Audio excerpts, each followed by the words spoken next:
been my privilege to be a father for many, many years. Wow. I became a father at 23, and so I've been a father for a while. I'm not 23 now, obviously. But it's one of those rare privileges that God has given me and many men who stand here.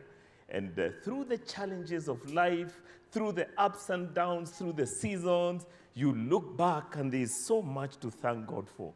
And you suddenly realize what a privilege it is to share this amazing title of Father with God. Obviously, it's very humbling because you are very aware of your many shortcomings.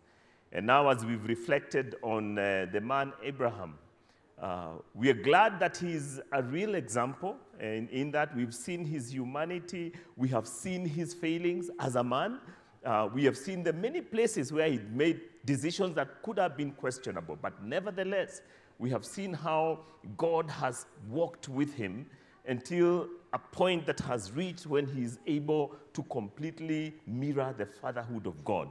That gives me a lot of hope, that there is hope. As we journey with God, we are moving from glory to glory. Hopefully, we are maturing, we are growing, we are learning how to trust God more and more and more. And there will come a time when God looks at your fatherhood and mine and says, well done, good and faithful servant. Not on all counts, but on some counts, God will be glad that he has called you to be a father. So take courage, my fellow men and fathers, and let's press on this journey, and let's not give up. Let's be grateful for what we have. Let's be grateful for the privilege that God has allowed us to be called fathers. And where we have failed, don't get stuck there. There is hope. Let's rise up and do better tomorrow. And we make many mistakes. Yes, we make many mistakes. But God is a redeemer. God is a forgiver. He gives us new chances to do amazing things. Well, we have been on a journey, obviously. I hope that we are coming to an end. The story itself is winding down, so we will wind down with it. And Abraham is at the tail end of his life. And part of what he'll be doing is taking care of business. It's been a journey so far of faith, a journey of courage, and a journey of obedience. And I hope that you've been challenged by every point at which he has been doing what he has been doing. He has proved to be a man that can exercise responsible stewardship over the things that God has bestowed on him. He's a very wealthy man at this point, a responsible steward. We have seen his unquestioning obedience that challenges us again and again. We've seen him as a man of exemplary hospitality. He's hosted God several times, and in the human form. But every time these three men or whoever has shown up, he has rushed to their attention. He has attended to them. He has slaughtered a calf. He has asked his wife to knead some cakes. And then he's waited on his visitors as they have served and eaten. Very hospitable. And this is an elderly man. You don't expect this of him. We've also seen him as a man of incredible courage.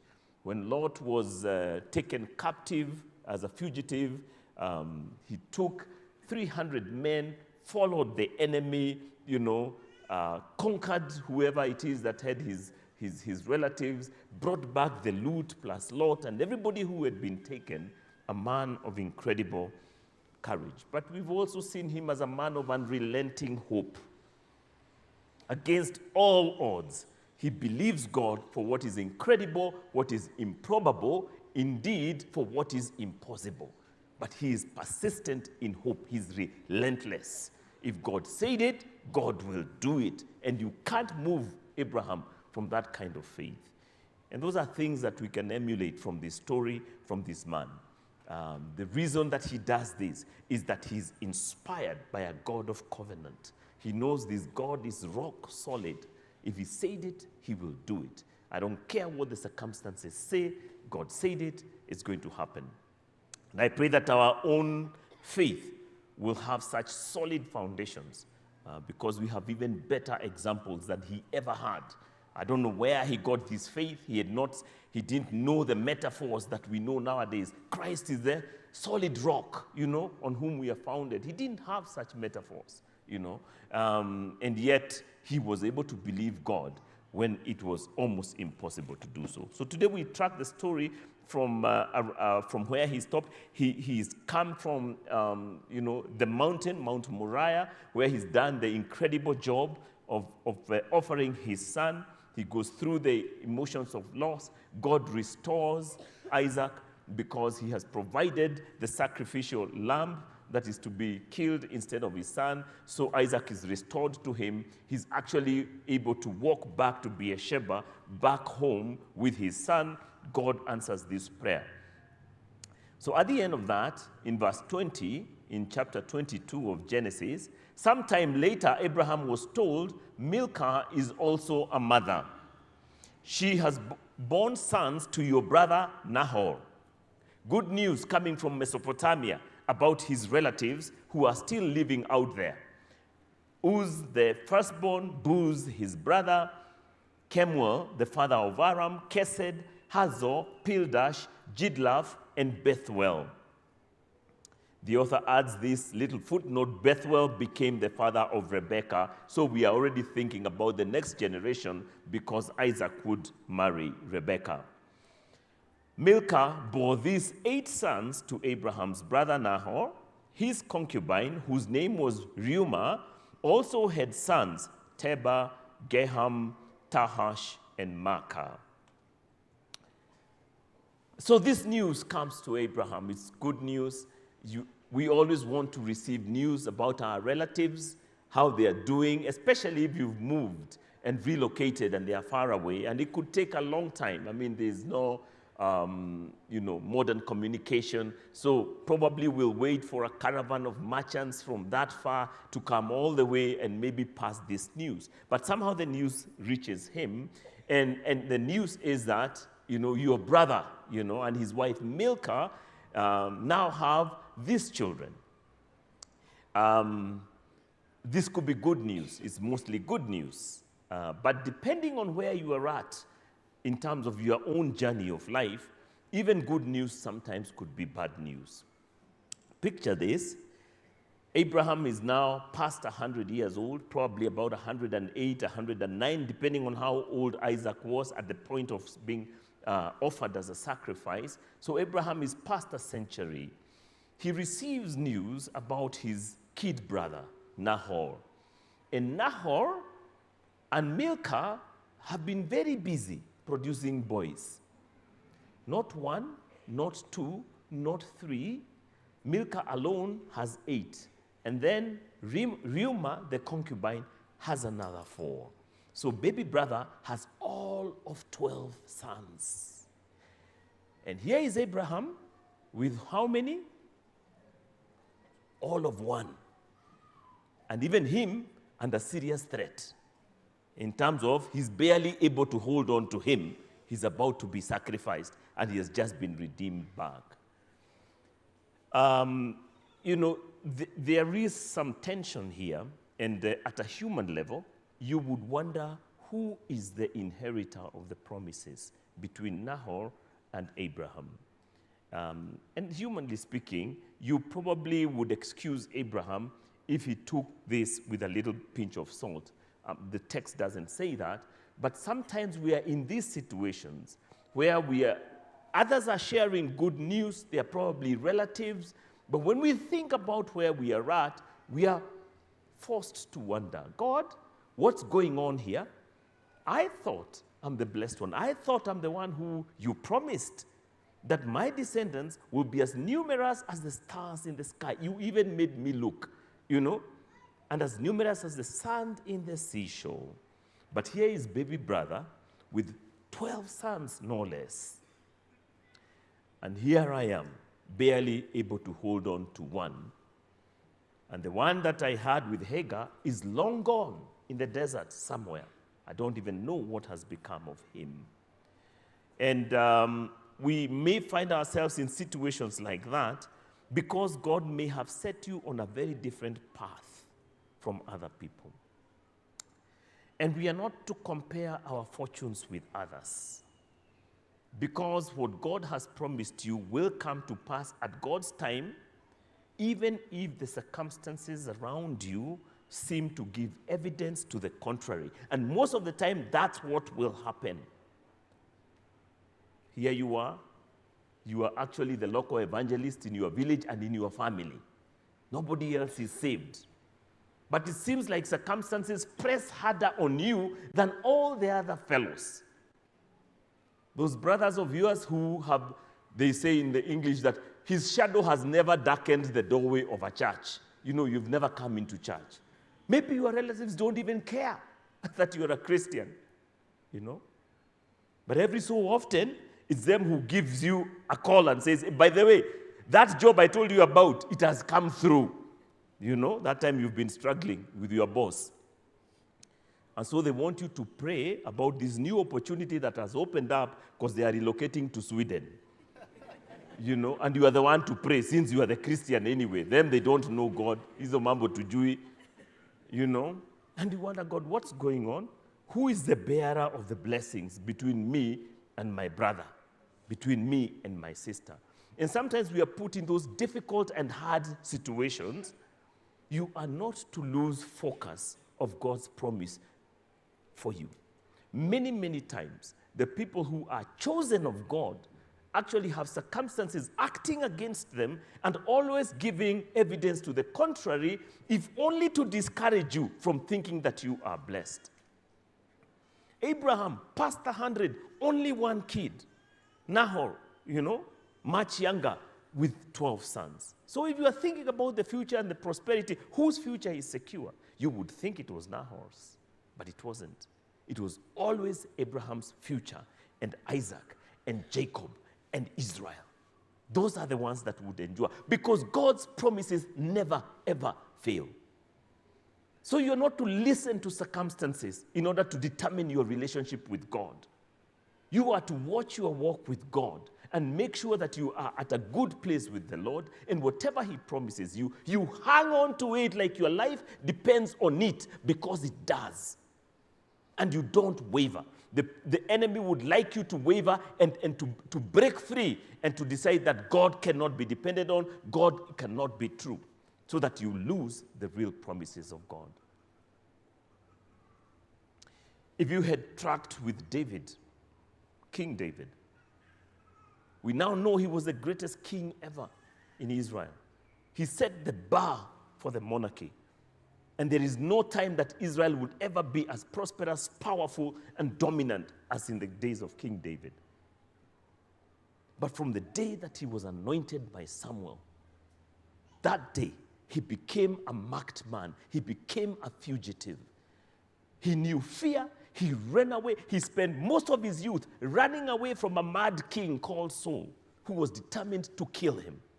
Because the enemy knew when this guy ascends to the throne, the kingdom of darkness will be scattered and Israel will be established for all time. And so David was harassed left, right, and center. He was living in caves, living in foreign territories, made friends with foreign kings like the Philistines, because there was no place for him at home. If you looked at him in those years, you would have said, this guy must be cast. Where will ulifanyia Mungu nini? How come everybody is against you? He escaped many times, barely with his life. And he had no hiding place. You never look at your circumstances as the evidence of God's favor or disfavor with you. You listen to God. You watch your relationship with God. And if you are at a good place and you have heard from God, you stick to that promise, because He says, my promises are yea and amen to those who believe. So you don't waver and you don't move. And you must learn to silence the voices of the naysayers. You close your ears to the voices of the enemy and the naysayers, because there will be many, especially if you have a promise that you are chasing after from God. The enemy would give you evidence every day to the contrary. It is your duty, it is your responsibility to be as stubborn and as unrelenting as Abraham was. Against all hope, the Bible records, he believed God, And God brought to pass what he had promised him. So learn to celebrate with those for whom God is pleased to do good things. And that's how God operates. All of us are on a different trajectory, on a different journey. And your blessings will not fail because somebody else has been blessed. Those are not yours. You stick to your blessings, you stick to the promise of God, you listen to his voice, you follow God, you don't waver to the left or to the right, even when others look like they are prospering as though God has forgotten you. He has not. He never wastes any of our human experience, including our suffering. It's part of him molding us to become who God has called us to be. So remember that. In chapter 23, Sarah lived to be 127 years old. She died at Kiriath Arba, that is Hebron, in the land of Canaan, and Abraham went to mourn for Sarah and to weep over her. Obviously, life does come to an end at one point. Death is part of the package of life. Life always ends in death. And so this is not something for us to wish away or to avoid. We cannot avoid it even if we want it.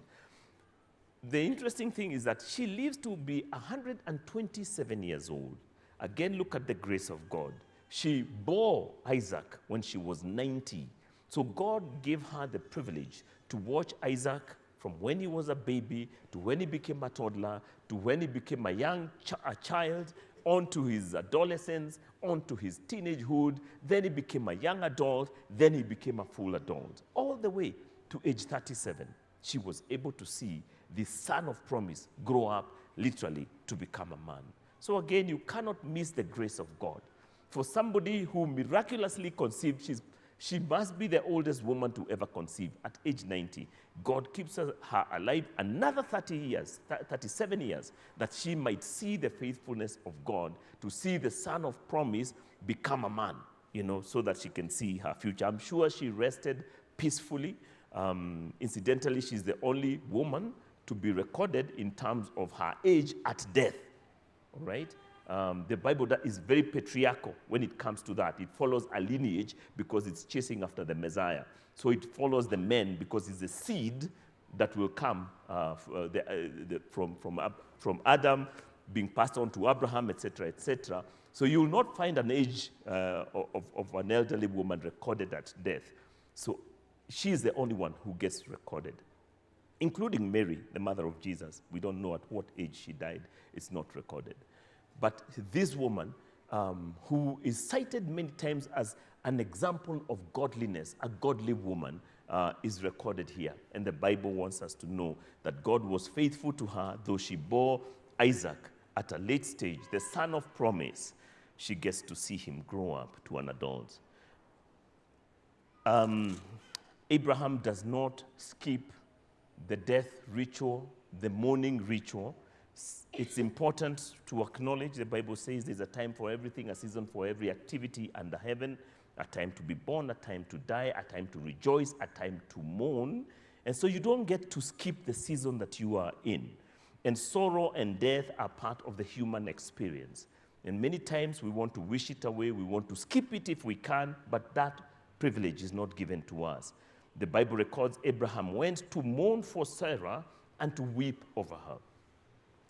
The seasons of weeping are important because it's a time for us to acknowledge, the time that God gifted us with our loved ones, the joy that they brought to our lives. It gives us opportunity to memorialize, the happy times, to know who they were to us, how they shaped our own lives, how they shaped our own reality, so that again, as we release them, we can acknowledge what it is that we now lack, what we will miss of them, but also thank God for who they caused us to become. Because we are born for community, we mourn in community, hopefully we also heal in community. And I want to emphasize on this because especially in some of our cultures and traditions, we are not very good in mourning. and we want to quickly move on to the next thing. It's painful, it's difficult, but it's part of the human experience. One of Jesus' statements when he speaks, he quotes in Luke chapter 4, and he's quoting from Isaiah, I believe, is it 61? And he says, the Spirit of the Sovereign Lord is upon me because he has sent me to preach good news to the poor. And part of what he says to heal the brokenhearted, to provide for those who mourn in Zion and for those who grieve in Israel, to restore them back to health, give them a crown of beauty instead of ashes, the oil of gladness instead of mourning, to declare the year of the Lord's favor. That's his entire vision statement. And it is about the human condition and the sadness that accompanies it because of sin and death. So it's ever present among us, and at any one time, there are people going through grief and mourning. One of the things I'm very grateful for is that we did introduce the grief share and the grief share classes. This current cohort graduated yesterday. The other one graduated on Wednesday. And let me encourage you, the next time that it is announced, please enlist. Grief never leaves you if you don't deal with it. If you avoid it, it just sits there and waits. But one day, the dam will break because loss is part of the human experience. And if you didn't deal with the death of a loved one, and another one happens in the future, and another friend again in the future, because that's the human experience. One day, you will not be able to contain it. And it will break, what do I want to say? It will explode, or it will break in a way that is not well containable. So you have to deal with grief. That's what I'm trying to say. And here, Abraham rose, went. It was a season of weeping. He cried, he wept for his beloved wife. And you see, it doesn't matter how long you've been with someone. In fact, the longer you've been with them, the deeper the loss. You know that. The greater the loss. Because you don't know how to do life without this individual. Abraham and Sarah probably married very early, in their late teens, like used to happen even in our traditional societies. They've been together probably over 100 years, because she dies at 127. But the grief is real for him, and it breaks him, and he cries, he mourns for her, because there are so many memories, the things they had done together in Mesopotamia, relocating, in their old age, in their 60s and 70s, then having a whole new adventure and life, in Canaan. Then they can remember the days in Egypt, how they conned Pharaoh and they conned Abimelech. Vile walijipanga, wewe ukienda hapo useme hivi. Those are the things that he would be remembering and crying about and missing her because of them. How they hosted angels and how God says, oh, you're going to get a child, and how she laughed. And the angel asked Abraham, why did Sarah laugh? And she says, me, I didn't laugh, Those are the things that you miss, the little things. So it's important to set aside time to mourn if that is the season God has allowed to come in your life. Don't avoid it. If it is announced, please register and go through it. You'll be amazed at what it does when we look at people getting to the program. By the time you're coming out, you are completely somebody else. And you confront some of those difficult issues. You talk through them. You're with others who have grieved like you. You get to understand your own emotions and why it is that you react the way you do. You get to understand why you did not want to go to the class, why you tried to avoid it. And then finally, you emerge healthy and able to move forward, because that's what it does. So anyway, he does this. Abraham went to mourn for Sarah and to weep over her.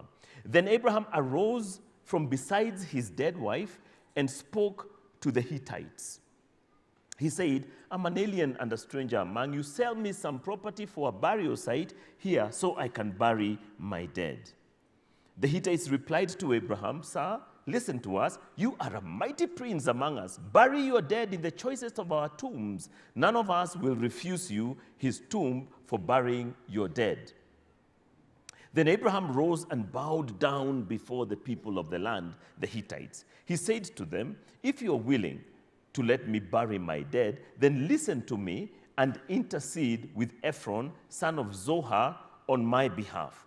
So he will sell me the cave of Machpelah, which belongs to him and is at the end of the field. Ask him to sell it to me for the full price as a burial site among you."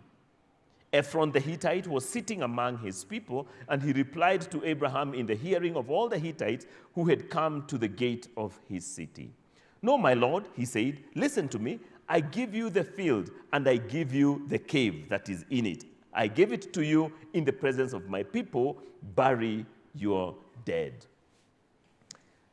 It's a bit of a fuss going on here regarding this land, and maybe several things for us to think about. We said Abraham is older, his life is winding down. He wants to do things well. This is part of what we say, putting your house in order. And it's an important thing to do, especially for older people like me. If you have been given the privilege to live as long as I have lived, then you know that really it's the grace of God. Again, for us as pastors, we've been in many situations burying people's loved ones. So you kind of know, this is just a privilege. God has extended time for you. And it's important to put your house in order. It's interesting that Abraham is the owner of the land. He's been given the whole place by God, the entire of Canaan. But here, he has his wife. He wants to bury her. And he's not just going to bury her anywhere. He insists that he wants a plot of land that has his name deeded to him so that he can bury her there. What is he doing? I think he's taking care of posterity. He's taking care of the future. He doesn't want a general place. He wants a specific place. And when you track with the Bible, this actually, the cave of Machpelah, becomes the actual burial place for the patriarchs. Isaac and Rebekah will be buried here. Jacob, who is a grandson yet to come, will bury Leah, the same place. Jacob himself is going to die in Egypt, and it will take several hundred years before his bones are picked up by those who will survive and return them to bury them at the cave of Machpelah during the Exodus in hundreds of years. So I think he knows not to leave things hanging, He wants to leave things very specific. He doesn't want some generalities. He wants people to know this belongs to Abraham, and he can bury his dead there, not because he has goodwill with the Hittites, because you can see they are saying, "Hey, you're a great prince among us. You take the best of our tombs, bury your dead." That's too general for him. He says, let's make this tidy. How about you deed the land to me? You count off what it costs, I pay you, then it belongs to me. This is important because, like the passage of time, memories fade, things get forgotten, who said what, who owned what, and that could create problems in the future. So much as he can rely on the goodwill of the Hittites and take the land and bury Sarah there, what about those who will come in the future? What about when memories fade that there was a man called Abraham in this area? What about other Hittites come and they say, "We don't know what story you are talking about. Who's Abraham? Hiyo ni mambo ya kitambo bwana, wewe wacha. This is our land." So he wants to secure the future. And I think on Father's Day, it's good for us to say that it is good for us to secure the future for our families. And that could happen in many different dimensions. Land is one of them, obviously. Being Kenya, land is very emotive. Many of you know what it is to be in family wrangles of a land. When the people who own the land are no longer there, and different people are laying claim on the same, even within the same family. It can be very untidy. It can bring divisions. It can bring all kinds of quarreling. Sometimes it has brought death, unfortunately. So it's good for us to put our houses in order. If God has blessed you with property, it is important that you are able to tell your children, this is how I would like my inheritance to be. I remember my mom, before she passed on, quite a long time ago actually, she wasn't even sick or anything. She was relatively young, and what she owned, she decided to, she would write our names. She divided the land. Then she believed in fairness, so in a secret ballot, you know, papers, pick your number, and whatever number corresponds with the piece of land, then that is yours. And that's how she did it. She said, now you know what you own. You know, that is yours. You can do what you want with it. You want to sell, whatever. We didn't do much with it. We just let it stay there. But it was interesting to see her do that very, very early in the day, because she said, you know, I don't want you fighting over property, you know. It came from a place because my father had owned property elsewhere. Somehow he wasn't happy. I think there was issues in the family. He moved, bought other property, and he decided that would be now the property for his family. And so we never even claimed what we owned, what my father owned, because he didn't claim it himself. Anyway, the point being, ujipange. Don't leave things general, miscellaneous, you know. Be specific about what you want to be owned by your children. The question of a burial place may be important. Maybe it's not important to you, but for some people it is important. Where do you want to be buried when you die? You know, because die we all shall, all right? You know, many years ago, when my father died, we were young, and so we did not know what was going on. We just saw adults meet and whisper and talk with each other. He had died in a car crash, so he just left home and never came back. And so this is like the third day, and people are talking and whispering, and relatives are coming from far and wide. So we are trying to speculate what could have happened here. So we are not sure, and we've not been told. And I remember at one point, apparently there was a dispute about where he's going to be buried.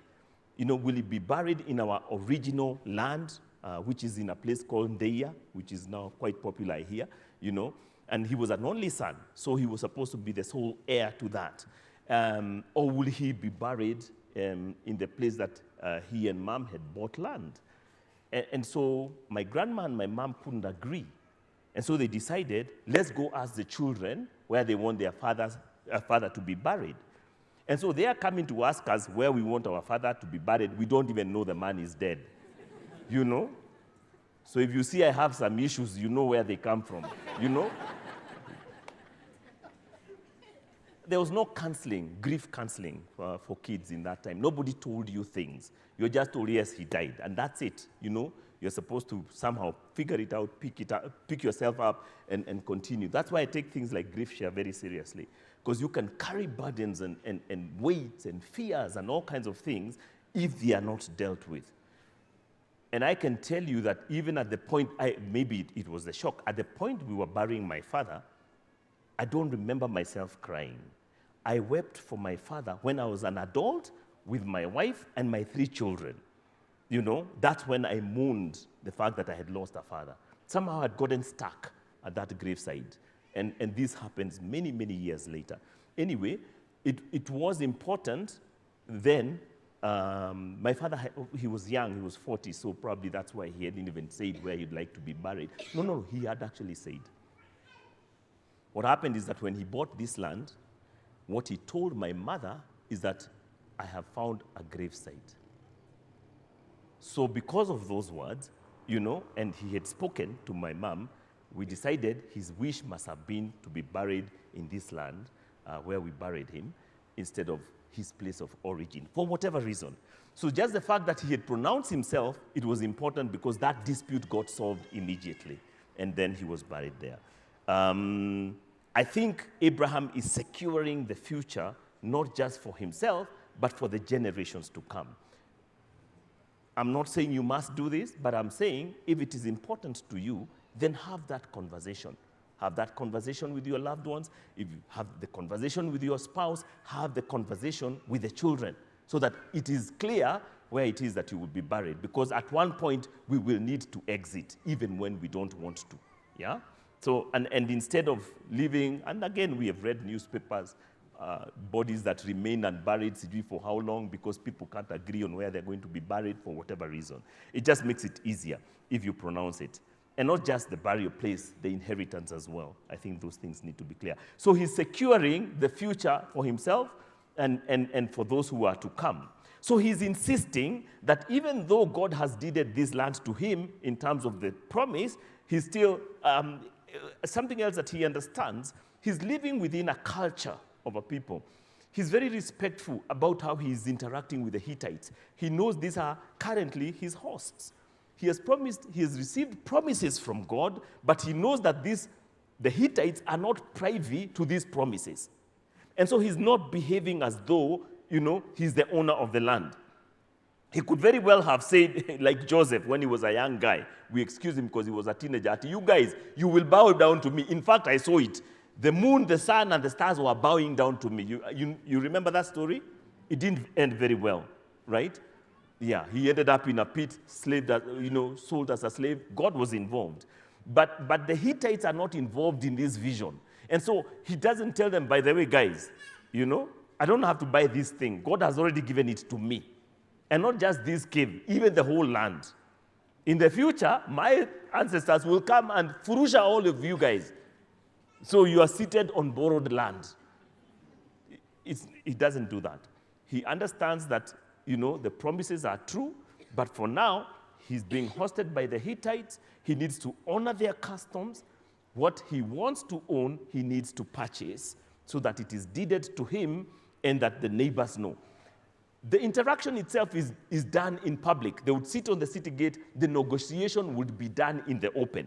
Again, this is to forestall any possible misunderstandings in the future. Because in the future, if this thing is not purchased and there is no witness, then there is going to be a problem. Just like Israel. You see, Joseph had deeded the land of Goshen, to the Israelites, to his father, Jacob, and to his brothers, and their children and their families. Pharaoh had said, settle your family wherever you want. And he went to the land of Goshen, which was very, very fertile. And they stayed there. But time goes, and memories fade. And the Bible records, and then there arose another Pharaoh, who neither knew Joseph nor the things he had done for Egypt. And what did he do? He turned everybody into a slave. So Abraham is careful to forestall any such possibilities. So the transaction is going to be done in the open. The Hittites are present. The elders are present. Whatever he says, everybody can hear. In the future, nobody will dispute whose land this is. Again, Abraham bowed down before the people of the land, and he said to Ephron in their hearing, listen to me, if you will. I will pay the price of the field. Accept it from me so I can bury my dead there. Ephron answered Abraham, listen to me, my lord. The land is worth 400 shekels of silver, but what is that between me and you? Bury your dead. The offer is given again. In other words, we have no quarrels with you. This is the rightful price. Even if you don't pay it, you can still do this. Abraham agreed to Ephron's terms and weighed out for him the price he had named in the hearing of the Hittites. Doesn't even bother to bargain. And those who look at this figure, they say it's very expensive because the ways of the people in the Middle East in those days, if you're offered something, you can insist, no, I don't want it as a free gift, I want to buy it, and then there's a counter offer, and then eventually a price is mentioned, probably higher than what it is worth. You're expected to come with a counter offer and bargain it downwards. He doesn't bother. Again, it tells you it's not so much about the land, but the value on which that he places on that land. This is a burial place for my dear wife, Sarah. Whatever you want to mention, I am happy to pay that price because it is worth that because of what I'm going to, the use that I intend to put it to. So he agrees and he weighs out the price, the shekels of silver, again in public so that everybody can witness this thing has been purchased properly. All right? 400 shekels of silver according to the weight current among the merchants. All right? Not only does he not bargain, He looks at what is the current market price, the way that was current at that, and purchases at that value. Nobody will ever be able to say, this land was undervalued, or you cheated our father, you didn't pay the worthy price. He's securing a lot of things. And that's why I said, for me, he is such a responsible steward of what God has given him. He knows the value of what he's buying, and he knows when to bargain and when it is not time to save on money. Just purchase it. God has blessed you. Purchase it at the full price so that tomorrow there will never be going to be any dispute. So Ephron's field in Machpelah near Mamre, both the field and the cave in it, and all the trees within the borders of the field was deeded to Abraham as his property in the presence of all the Hittites who had come to the gate of the city. Afterward, Abraham buried his wife Sarah in the cave in the field of Machpelah near Mamre, which is at Hebron, in the land of Canaan. So the field and the cave in it were deeded to Abraham by the Hittites as a burial site. So 3 times it's repeated that is owned by Abraham. In a sense, maybe moved by God, he was purchasing it almost like the deposit guaranteeing the things to come. This was the little deposit that he owned, part for the first time, owning part of Canaan, and in the future, the rest of Canaan would belong to him. I hope you find some useful information there in Abraham's journey, who takes not just the covenant of God seriously, but also the covenant relationship that he is with other people, including property. He's not leaving things generally. He wants things properly done, signed, and he wants a proper commitment that the title bears my name. It's almost another covenant relationship with the land, so that it's not left to speculation or to future generations that were not present that might dispute what it is that he owns. And I pray that you find encouragement in your own walk with God, especially as fathers, to be responsible stewards of the properties that God may have blessed you with or will bless you with, responsible stewards of relationships that you are already in, to genuinely and openly have conversations with your loved ones about the things that matter about life, especially when you're not there, so that you don't set them up for failure or for conflict because there were things that should have been said that were not said. I came from a generation where our fathers never talked about what they had until it was too late. And many people found themselves in conflict because traditionally we were not supposed to ask for our inheritance when our fathers are still alive. It was supposed to be a bad omen. But then that set us up for failure in many ways, because you couldn't have open and genuine conversations about things that mattered, even though you knew this person is fading. And many of them, even at their deathbed, never spoke. They just kept quiet. And then there were many surprises when they passed on because of either people who, they owed or who were owed by them. Some properties got lost. That's why we have a lot of unclaimed assets, because they never told their families that this is, what I own. And the beneficiaries were never aware, and others have gone on to profit from their sweat because they just didn't do this, which Abraham knew how to do more than 4,000 or 5,000 years ago. So I pray that you take a leaf from there and borrow a leaf from there and learn how to be covenant people, people who deal openly before God and who can secure the futures of their children, because this then gives them a solid footing. Amen? May the Lord bless you. May the Lord keep you. May the Lord cause his face to shine upon you and be gracious to you. And for the fathers, happy Father's Day. May the Lord give you the courage to follow through with your commitments. May you obey his voice. And may you be such courageous people as you fulfill your destiny. In Jesus' name. Amen.